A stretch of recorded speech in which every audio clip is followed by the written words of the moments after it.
So thanks for joining us this evening here and this afternoon there for Hetty McKinnon joining the show. How Hello, are you? Bianca. I'm doing pretty well, actually, all things considering. So, yeah, Now, I said afternoon, but it's morning, isn't it? it's actually 9:30 in the morning. 9:30, Yeah, 9:30. yeah. Yeah. Still having my coffee. Yeah. Actually, I just had a coffee an hour ago just to keep the Really? energy up. Yeah. Wow, I'm you're one of those amazing. people that I do drink coffee at night and it doesn't keep me up. Oh, wow. Yeah, I'm a little bit like that, but more tea for me. Tea I at can night. drink tea and then go straight to bed. Yeah. Yeah. Is that tea like with caffeine, like green tea, Yeah, regular like tea, a even just a black tea. black Yeah. tea? Yeah. Yeah, like an English breakfast is Yeah. my poison. So, Yeah. yeah, keep it straight and normal. If that's the only poison, you're doing good. If that's as bad as it gets. Tea and coffee, yeah, basically. That's it. Tea and coffee, that's it. Yeah. So you're a cookbook author and food writer. So I wanted to talk to you this Yeah. evening just to check in with you, see how you're going, see what you've been cooking Oh, during wow. this Yeah. isolation period. I mean, it's pretty interesting because in my day-to-day job, I cook all day anyway. Like developing recipes, testing recipes, writing about food. But during isolation, it's taken on a very different tone. Like the type of cooking I'm doing is, obviously a lot using more pantry ingredients, Mm, and being more creative because you have to be, yes. like substituting things because you have to. Like, normally I'm a type of person that goes to the stores every day. I'll just go, if Yeah. I don't have the right herb, I'll go and like buy the coriander because I really need to have coriander rather than parsley. Now I'm just using Mm, what I've got and just being, it's in the beginning it was a bit of a shell shock in terms of like mm, I had no inspiration to cook for the first week. And um but as we've been here, we've kind of progressed through the stages of grief almost, and then you kind of learn to say, well, this is going to be our situation for however long. We don't know when this is going to end yet. So, yeah. and then the creativity set in, and almost like this fearlessness in the kitchen. Where I Mm, can make anything, and it's acceptable because I'm working under extenuating circumstances. So, yeah. it's been great in the kitchen. I've never cooked so much for my life, for my family, like, 3 meals a day and a Yeah. lot of washing up. I Normally during know. lunchtime, I just like throw something together for myself, like Yeah. leftovers or some kind of weird meals that I make for myself that nobody really else wants to eat in the Yeah. house. But now it's just like every meal is like this big, commotion, and No. with all the plates coming out and having to Exactly. rewash plates. And yeah, it's Yeah. certainly very different. It sounds like there's so many similarities in all our lives because we're all going through the same thing. My husband even said the other day, we're always washing, there's plates everywhere. I said, yeah, because we're Yes. having breakfast, lunch, dinner, we're both here, you Yeah, know. and you go through a lot of food. Yeah, even So you, snacking and you get a plate out for the cheese, yeah, the olives, the yeah, yeah, crackers, there's three little yeah, plates there, a bit of dips. exactly. So it is a lot of, you do have to rely a lot on pantry staples. I mean, Yeah. it's funny because normally my latest book, which is called Family, is all about kind of eating more like comfort food. So Mm, there's a lot of kind of comfort, pasta dishes mm, and using legumes anyway. So that's kind of how we eat. We eat vegetarian at home. do My you? kids are not vegetarian, but I have been a vegetarian for 25 years. So through writing that book, the latest book, I kind of was able to bring in a more of a vegetarian diet that kids would also eat. So, Right. um, yeah, so it's kind of like we eat a lot of legumes, chickpeas, and cannellini beans is what we eat all the time anyway. So it hasn't been a huge transition, but for me, it's been a transition for me because having to come up with these meals constantly, Mm. less kind of meals that sometimes I test recipes and we eat them for dinner, but there's kind of it's just a different way of cooking right now, Yeah. Yeah. Have you noticed that you are sort of cooking a wide variety at the moment, or you're repeating things? Because I'm noticing that although I'm still trying to have a balanced diet and Mm. use a bit of everything, you know, different vegetables, different dishes, of course, have variety. I've noticed I'm sort of getting in a bit of a pattern where I'm resorting to, it's like I've had salmon like 3 times this week with salad and vegetables and potatoes. Like, you know, I think I need to change it up a bit. I think I've sort of clicked into a Yeah. bit of a, you know, this many weeks doing the same thing, being indoors, working Yeah. from home. It's like But just that's okay. It's like automatically, your repertoire. It's like your repertoire. yeah. And I But think all home cooks need to have a repertoire because it makes day to day very easy. Like you yeah, go, yeah, oh, every week I'll have one pasta dish, one kind of salady thing, yeah, one like curry, you know, like it's kind of like going yeah. ticking those boxes. But for me, I've actually been a lot more creative. I feel like I've cooked less of a repertoire dishes. I mean, maybe it's a time thing. Like often, if I've been cooking all day or been out all day and I'll come home, a repertoire dish is very easy to pull off, like a dal or something, Yeah. because it's like just grabbing stuff. I've always got a lot of spices, so that's never a problem. But now Yeah. because I've got more time and more time but less resources, less ingredients to really choose from, Mm. I'm just finding myself just trying new things. Like I've Mm. been doing a lot of, well, I've always made sourdough anyway, so I'm not a new sourdough adopter. I've been making sourdough for 4 or 5 years. But I've tried other things like milk bread. I've been, I saw that you did that on yeah, so Instagram. that's something that Milk Bianca, I bread. would never do Wow. on a normal basis. Like I would never go, I'm just going to make milk bread. I would just go to Chinatown or my Asian bakery and buy Mm. it because it's $1 or something, you know. But nowadays, because I have the time and I'm just kind of like thinking, oh, I could like try and learn a new skill here. Why Baking not? is not a huge love for me. It's like it's okay. I don't love cakes or anything. So, but like just trying these kind of longish recipes that need a bit of concentration, Mm. um, has been wonderful. And I think that other people have too. Like I shared a momo recipe, which is the Nepalese dumplings, on my Instagram, and I did like a tutorial. It's actually a recipe from my new book that's not out yet. It's out later this year. And I was really surprised by how many people made this recipe. And so many people contacted me after and Really? said, I never thought I would make dumplings from scratch. Like, you know, this is the dough and everything. Mm. But it's so simple. I mean, it's like flour and water. Yeah. But it just takes a bit of focus, you know, and time. Yes. And that's what people have a lot of right now. So I've been really blown away by both from for myself and for people who are looking at my recipes, how much people want things that actually take a bit of time. Mm. That's right. They want I think that that's to, been a real shift. yeah, they want to keep themselves occupied as well, I think. Exactly. And I think during this time, like cooking is a really, it's a tangible thing that you can do with your hands. And I Mm. always think during times of crisis, you want to go back to, Yeah. well, certainly for me, things that you can make with your hands. And, you know, in a few hours later, you have a meal to show for it or and something that you've made. Like it's very satisfying Yes. and it's achievable. You know, it's bringing comfort to the table kind of That's thing. right. So. Yeah, it's fascinating. Mm. Now, I just wanted to ask you, what's the secret to a soft dough with the milk bread? I saw you wrote something that was like a special water paste in your Instagram post, but is it? Yes, Can you just elaborate? it's a Tang. I've never made it before, so I'm not a milk bread expert at all. But I did make a few weeks earlier a hot cross bun recipe from an Australian blogger called Not Quite Nigella. That's the blog, and she had done a hot cross bun using this hot roux, which is like what you usually make when you make a profiterole or something. Oh, And she made the hot cross bun using that, and that kept the hot cross bun. It's called tangzong, so um, it's it's basically flour which you cook a little bit, and so it's hot, so it kind of breaks down the gluten and oh, makes okay. Mm, the bread soft. So she made wow. that with the hot cross bun, and I tried that. First time I'd ever tried the hot water roux. And so then I thought, actually, I might just make the milk bread. And it was really good. I mean, I made some and took some to a friend around the corner. Um, but it was gone in like 5 minutes.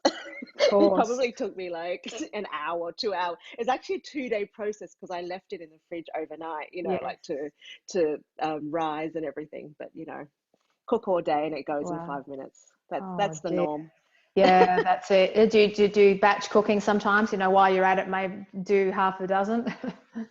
Yes, I do that sometimes. Like there's I'm very obsessed with mochi cake, and it's made with a glutinous rice flour, so Yes. it's very chewy.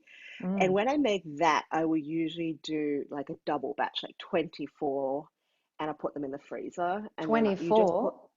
like 24 muffins, like kind of Yes, the but they're pretty cupcake big. size.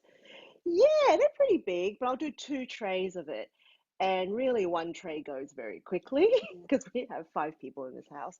And then I'll put the second tray in the freezer, and then you just put it in the microwave for like 15 seconds, 20 seconds, and you've got like Mm, a hot little nice. mochi cake ready Do you to put eat. So, anything on it? Like, I don't know, do you sort of cut in half and put butter on that? well, you could, but I just have it Like plain because that. it's really It doesn't need squidgy. it. Like, yeah, it's kind of chewy Oh, anyway. So, yeah. Mm, yeah, nice. fun. Because you Getting said, hungry. yeah, you said before you're not sort of that into sort of baking and cakes and sweet things, but when you eat it, you enjoy it? Like, you actually like sweet things, or you're Yeah, not a I sweet tooth? mean, I'm not really a sweet tooth. Like, I'll make Yeah, cakes. Obviously, everybody else in the house enjoys cakes. yeah. I'll have a taste. I made a really lovely coconut cake, actually by Belinda. Do you know Belinda Jeffrey? She's an Australian author. She runs cooking schools, but she had a recipe in Ottolenghi's sweet book, Oh, and I right. made that coconut cake, which had a chocolate water ganache. It was quite a strange ganache. It was like chocolate butter, but then you whipped water into it, so it kind of was a bit Mm. runny. Anyway, that cake was lovely, but I think I had like a quarter of a slice. It got eaten, obviously, but my love of desserts is I like the desserts that I grew up with. So things that are like, Asian desserts, obviously, Yes. that have a different kind of texture, and they're a little bit weird. Oh, like Um, what? Do you mean like some of them are a bit spongy, a yeah, bit, spongy like the mochi cakes. I don't make them that often, to be yeah. honest.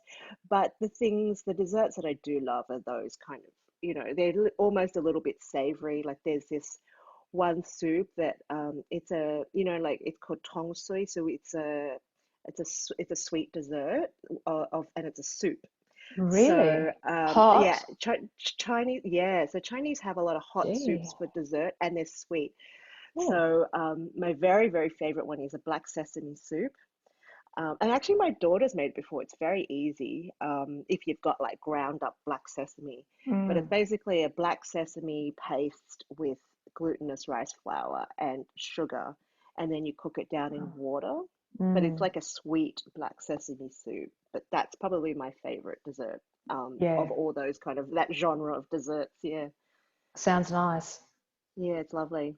Very comforting. Yeah, exactly. Food.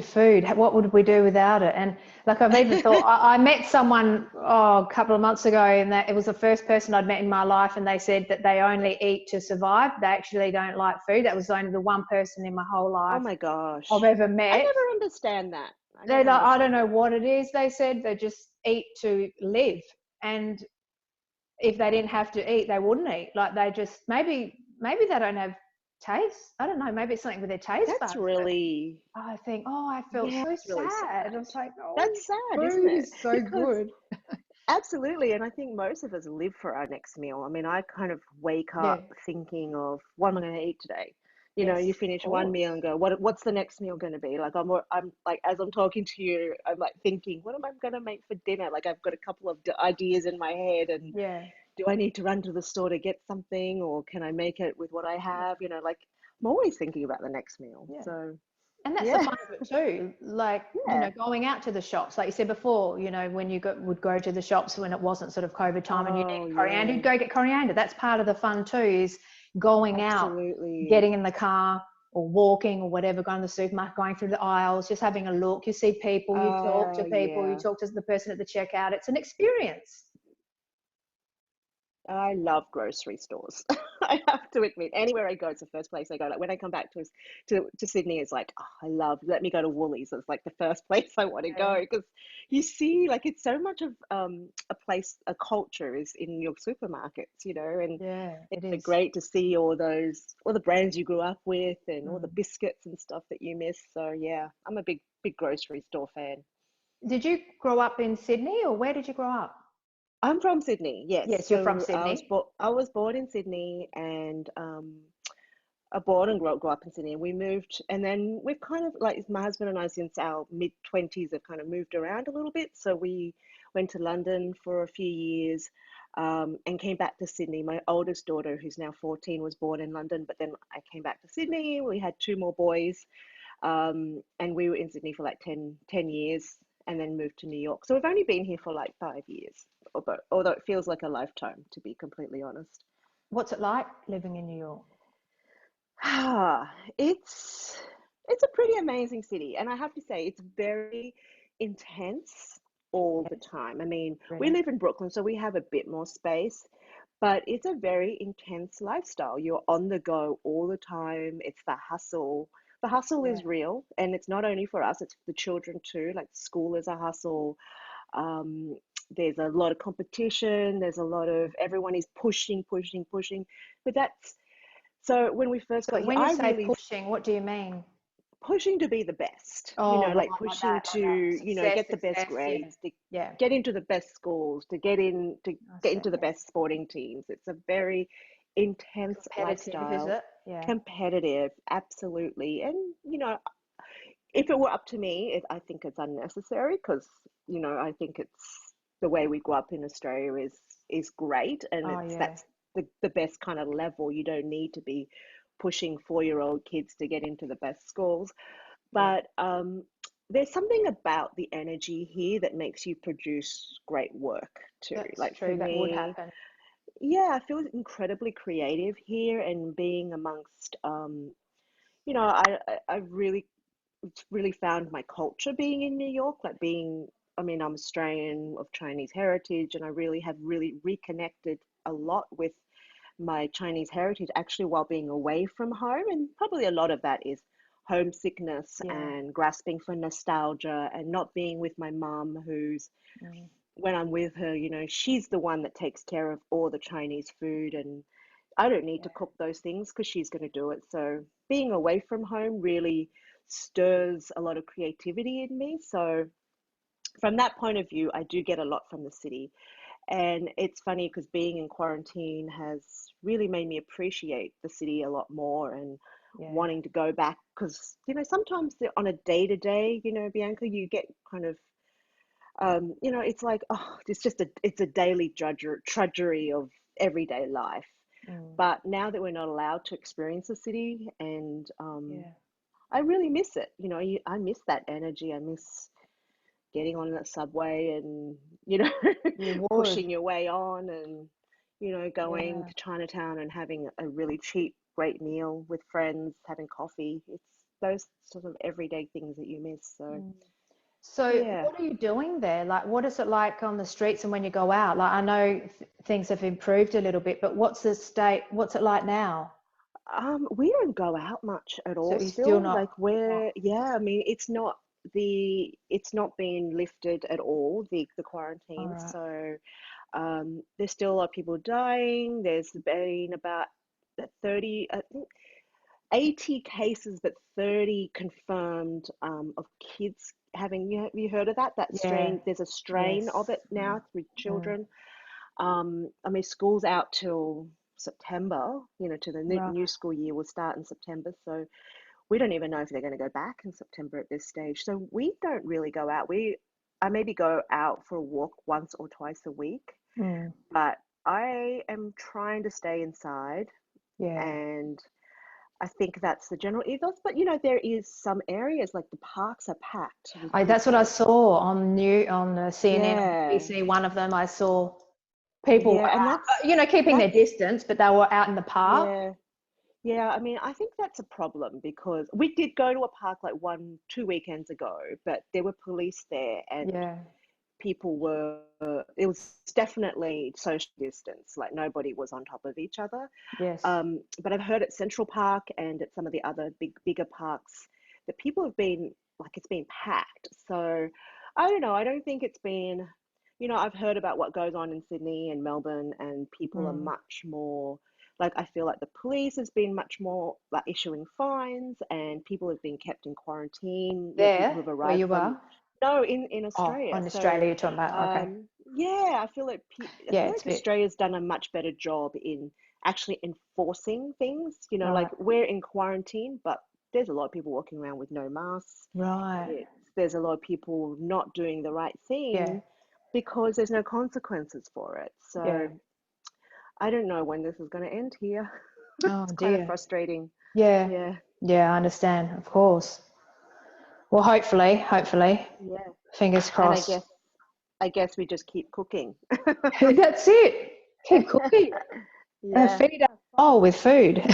yeah, that's right. Just a few more things before we finish off. Okay. I did see a soft-boiled egg picture on your Instagram for breakfast. Now, I couldn't discern what that was. Was that potato? Because it didn't have it in the text what was with the egg. It looked like 3 spuds, but I don't know if it was spuds. Potatoes, Oh, what was a that? baked potato. On my Um, Instagram? How yeah, long ago? it wasn't that far back. Oh, was that the egg What was curry? that? Was there some soft-boiled eggs and then there's some things Yeah, that there look it is. There brown? it is. 3 down Yes, on the yes, left. What yes, is yes, yes. that? So that is actually it's not really, well, you could eat it for breakfast, but it's actually a Burmese egg curry. Yes, I'll just yes, show the yes. viewer. Yes, there it is. That looks delish. And that recipe, oh, you've gone Oh, yellow again. oh, it's gone yellow again. Yeah, man. So that recipe is actually in my latest book, Family. So it's a Burmese egg curry. Um, the eggs, it's just kind of a medium boiled egg. Can you get Sorry, that? I'm just going to do that. Sorry, dear. I just want because It's if okay. I go close, it might reset it. Yeah, and it's not because that's what we did before. When my Oh, husband came in, he just literally reached forward and the color changed. oh, Sorry to really? interrupt you. Yeah. So it's That's something to do with really the camera, strange. like it just changes. Um, Yeah. got a picture, Peter, if you just want to come in and help. Sorry, this is what happens. Yeah, no, that's so strange. Maybe if you put your finger there, is that what he did? Yeah, he did. Well, let me do this. Let me put the picture there again and see if it resets it. Oh, Did we hold on. go? It Ooh. kind of did. There it is. There it is. Do it again.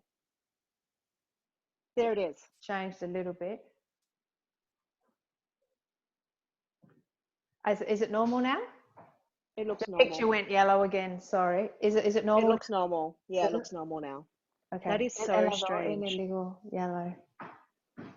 Yeah. So you were saying, but we are live. So, I mean, we are recording. So I've got my husband here. Is that fine? Okay. That's so funny. Oh, Um, yes, I was saying that was sorry. actually a Burmese egg curry, which I did a live cooking that particular Nice. dish on Instagram. Oh, I've So got to check it's that like a out. medium boiled egg, and it's been fried actually in turmeric, so just for a Yeah. few seconds. So it gets that kind of flavor, and then it's got like this curry underneath. It's really simple. It's like tomatoes and like it's got a bit of cinnamon in it, so it has a Really? kind of a, yeah, it's lovely. It's very nice. Oh, I have to check that Yeah, one out. you Yeah, and do. I It's saw, lovely. so you like to use a lot of herbs. I sort of got that vibe from you through your cooking. A lot of herbs. Yeah, I use a lot of herbs, Yeah, a yeah, lot of herbs, a lot of herbs and spices. I mean, I think because I cook vegetarian all the time, I you have to embrace those things because like if you got yeah. cauliflower and you mix up what herbs and spices you use with it, you can kind of go off on all these different journeys with that Mm, vegetable. So when I really started cooking, and it wasn't that long ago, 2011, I kind of started cooking and had the salad business in Sydney. I really embraced all the herbs and the different textures in vegetarian food, like the crunch of nuts or seeds, yes. the different spices you can use, the different combination of spices, and even something as simple as, putting a bit of cinnamon in a tomato-based sauce really just elevates and takes it somewhere else, like it takes you to another place. And that's what food is for me. It's like, it's my way of kind of traveling around the world. And a lot of the food I make is influenced by travel or childhood experiences. And that's what food is. Every dish I make is kind of like a story. Every recipe I Beautiful. write is like a story. So, yeah, Nice. that's how I see food. It's like a way of connecting a memory, or, you know, Nice. yeah, We're yeah, storytellers through different mediums, aren't we? Like people, I interview a lot of musicians, they're storytellers, artists, painters, cooks, yeah, chefs. We're all telling a yeah, story in our own way. yeah, yeah, absolutely. That's and it's a privilege to be able to do that. I mean, I came into food kind of by accident. I never really wanted to be a cook, and I never really cooked that Yeah. much. And then, obviously I was always around food because my mother cooks a lot, or she did cook a lot. Now she's in her 70s and kind of never cooks anymore because we've all left home. But I was always around food, and that kind of bountiful, abundance of food. Food was really the way my mother expressed emotions and love for her family. So Beautiful. in my 30s, after I'd had all my children, because I had a different career before, I started cooking when my kids were at home. And I kind of just fell into this role of making salads. And then I started a salad delivery business in Sydney. And that's really kind of, I learned to Mm, cook through that business. And I nice. learned that, wow, like this food is really, that the the way you can nurture someone through food, they're your child, your husband, or your friend, or a stranger, is quite incredible. It's like, I don't know if there's It anything else is. that can connect you to someone in such an intimate way, in such a short amount of time. So I made wonderful, wonderful friends through that business, and that really propelled me to write about food.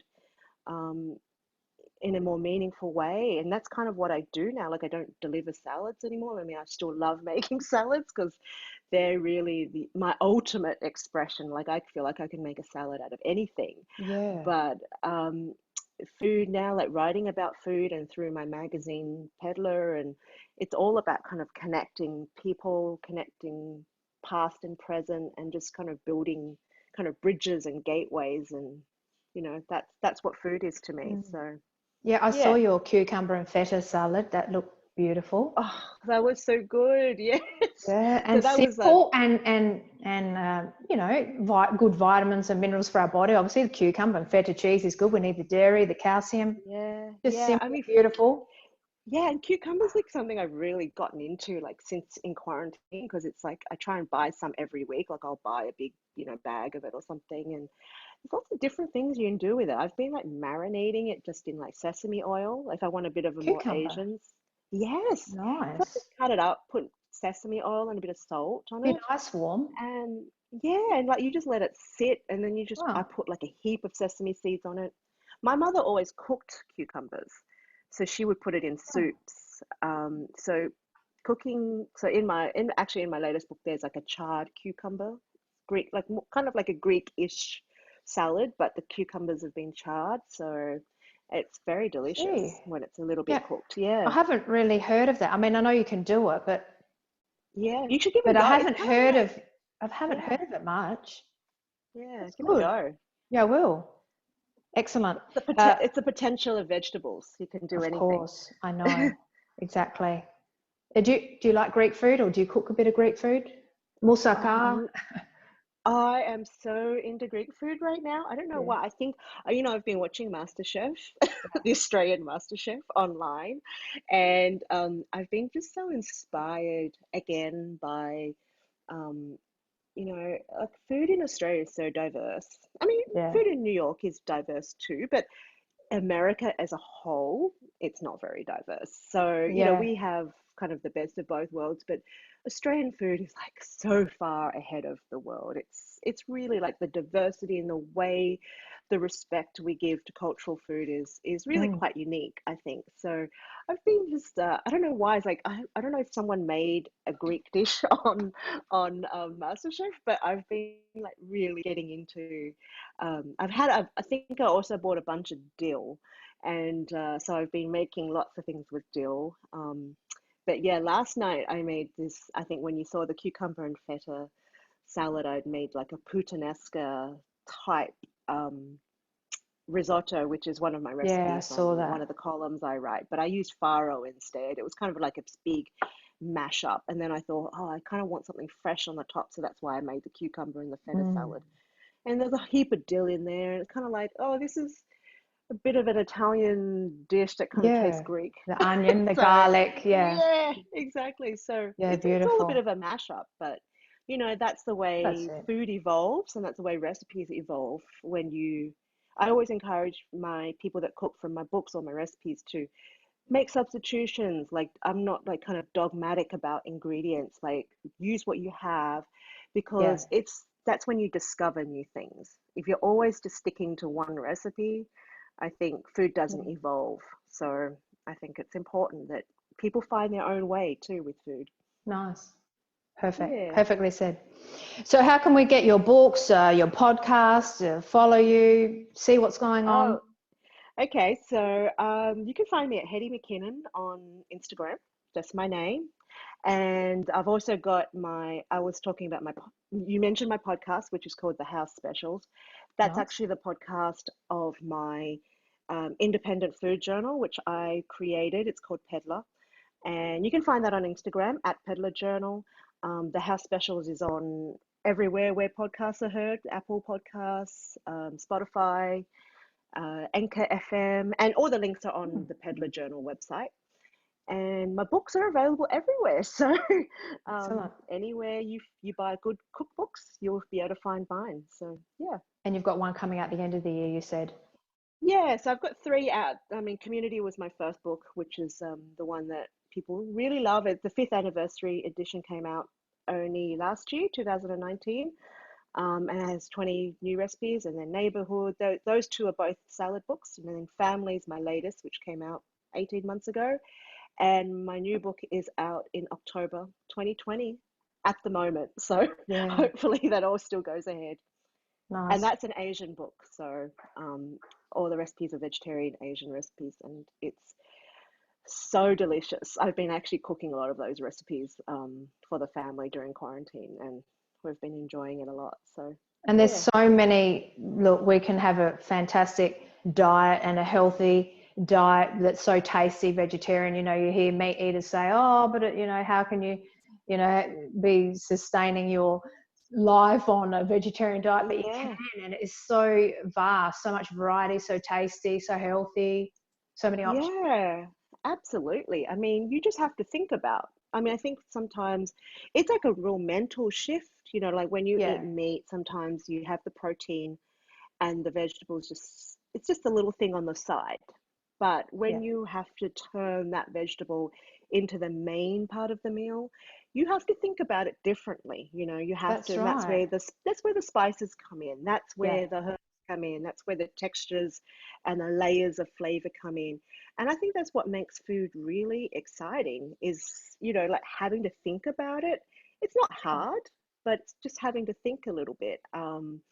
And using legumes cleverly, like chickpeas, and there's so much nutrients, and it's not boring either. No, it's Like not. sometimes you see the way vegetarian food is still portrayed in the media, and you think, wow, is that really the best you can do? Yeah, Like it's not for me, and I think a lot of vegetarians or even non-vegetarians, vegetables are not the supporting act, they're the starring role. yeah. So it really is a mental shift. But I And it's think good. Sorry, yeah. after you. No, I was gonna say, like, one of the other things that I really try and do is to show people to not classify food. Like, there's a lot of putting food into categories. So I don't often talk about my food as vegetarian food because I want people to come to it. It's inclusive, so you don't need to be a vegetarian to eat this food. You can be, and it's really coming up with the meals that everyone is going to want to eat, not just the vegetarians. I think that's the challenge. So, Nice. yeah. Nice. And I was going to say there is as we know, a global shift in mentality regarding, eating meat and that sort of thing. And there's Yeah. so many vegetarians, there's so many vegans for many different reasons, the environment, health Yeah. reasons, animal love for animals. It's incredible. Yeah. Like the past 5 years, 10 years, but really the past few years, it's just really taken off. Yeah. Incredible. Yeah, it is. And it's been really interesting to watch because obviously I've been a vegetarian for 25 years, like a long time. Yeah. And it's been really interesting to watch it become a trend. Like this is the food that I've been Mm. eating a long time, and now it's a trend. But I think, yeah, definitely in the last, you're right, definitely the last 5 years. Like even when I wrote my first book, Community, in 2013. I think Australia is really ahead of its time in that, like those big, hearty salads, Mm. and that's what a salad is in Australia. It's a roasted vegetable with, some sort of grain, farro or quinoa or Mm. barley, and then it's you barely see a leaf at all in the salads that I make. But I feel like in the rest of the world, like particularly in the US, that's not the case. So Yeah. they're still really Mm. catching up with what it means to be kind of plant-based and what the possibilities of a salad. Like the number of times Yeah. I've been asked in America, but how is this a salad? There's no lettuce, there's no tomato. Wow. It's still a real thing over here. That bowl of lettuce with a green goddess, some sort of standard dressing. Not to trash it, it's just the way the cultures Yeah. are different, and so that's something like I rarely want to just eat a bowl of lettuce, to be completely honest. Like to me, that's just like so. Like sometimes I do if I'm eating something else and it's on the side, but Yeah. I think there's way more exciting ways we can create a salad. Yeah. Um, Or if it's so a lettuce salad, like my husband's been making lettuce, iceberg lettuce, or yeah, any cross lettuce salads with yeah. celery very fine, and the celery leaf Oh, and cucumber and a little bit of sometimes very thinly cut red capsicum just for a little bit of a kick. And that sounds good. oh, look, it's really delicious. And you get Yeah, all your vegetables there. It's like we add it to other dishes. It's lovely. But with yeah. celery, the celery leaves too makes it a bit sweet, or gives Mm, it, it's really I lovely as a love green salad. celery. Yeah, Yeah. so good. Yeah, Hmm. interesting. Any last words to our listener? Um, well, just I hope everyone is like staying safe and, enjoying this, finding appreciation in the smaller moments. I think that's what we've all had to do is Yeah, really, we've had to pivot our lives and kind of take each day as it comes. But for me, it's just exactly. like, finding appreciation in the small moments, like not having to rush out of the house every day and being able to enjoy lunch with my kids every day and, turn the TV on for half an hour and watch a show together. And I hope everyone is, kind of keeping their spirits up and seeing some sort of the positive out of a pretty negative situation. So, Yeah.